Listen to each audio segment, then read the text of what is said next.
This is 120 words per minute.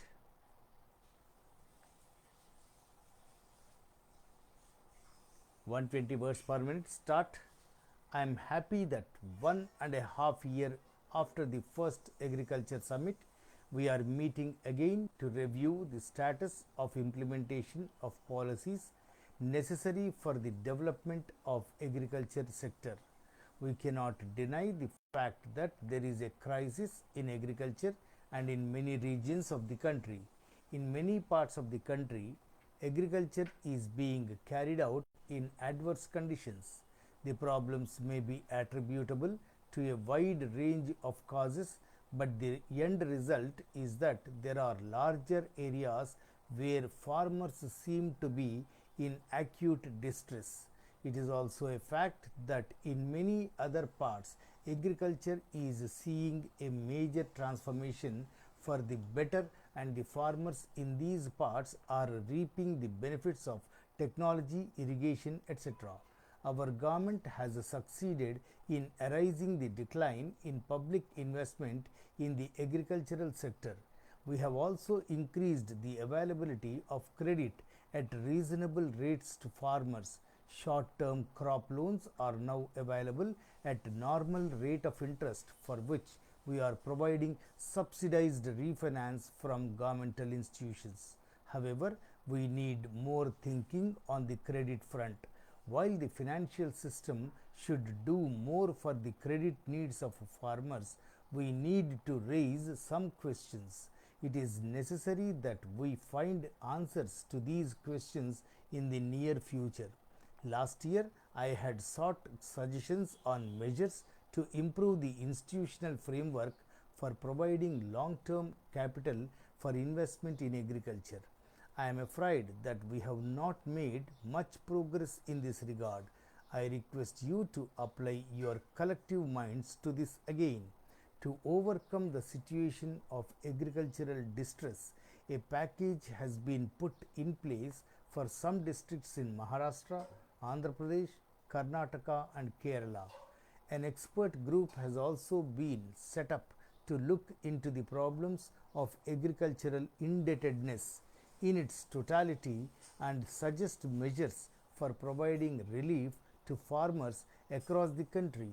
We are setting up the National Rain-Fed Area Authority to promote knowledge based interventions covering all aspects of agriculture in rain-fed areas. I hope this body would be able to enhance the efficiency of existing government programs and bridge the knowledge deficit in rain-fed agriculture. While we have attempted to bring about a qualitative improvement in agricultural research and extension system, I must admit that we need to do much more to improve the reach and effectiveness of rural extension services. These services were an important part of the foundation of green revolution. We need greater application of technology to improve farming of many crops, particularly in dryland areas. A renewed thrust has to be given to research in dryland farming with a focus on farming systems as a whole. What is needed is a sustained effort spread over a few years so that small farmers can be pulled out of their marginal existence while advanced farmers are propelled to the global platform. This is the real challenge for agriculture in the next decade. We are committed to ensuring that our farmers have access to adequate and affordable credits. Many steps have been taken in this direction. We have initiated programs and projects to provide adequate and affordable infrastructure in rural areas.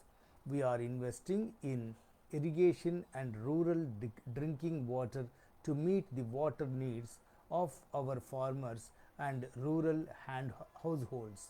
We are improving the functioning of agricultural markets so that the farmers can earn additional income.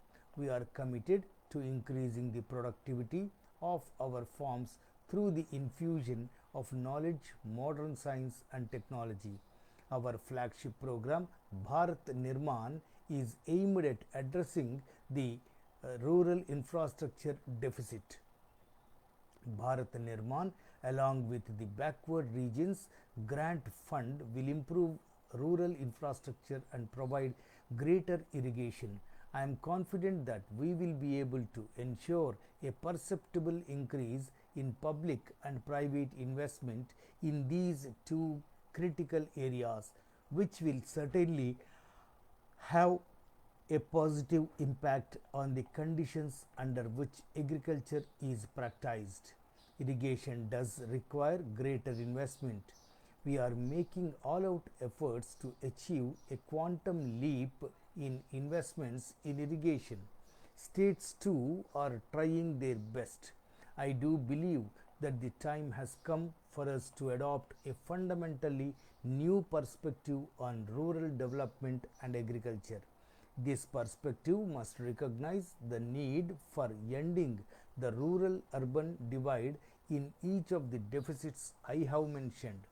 While a large number of people will continue to migrate from rural areas to urban areas, and while urbanization will continue, our rural economy must retain its people and ensure a remunerative livelihood from them.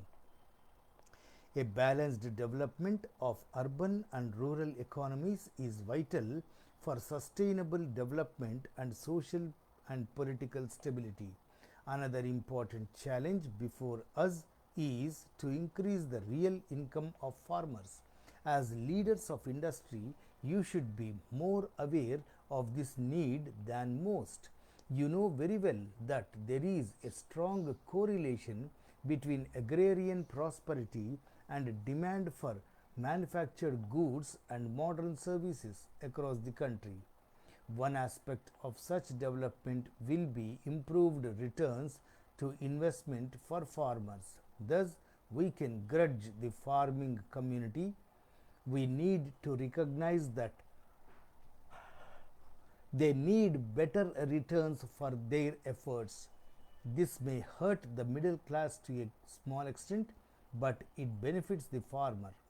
We need a balanced approach where we provide for the food security of the poorest sections without compromising the returns to farmers. While the government will do whatever is necessary to keep prices under check and ensure moderate rates of inflation, we cannot sacrifice the interests of the farming community.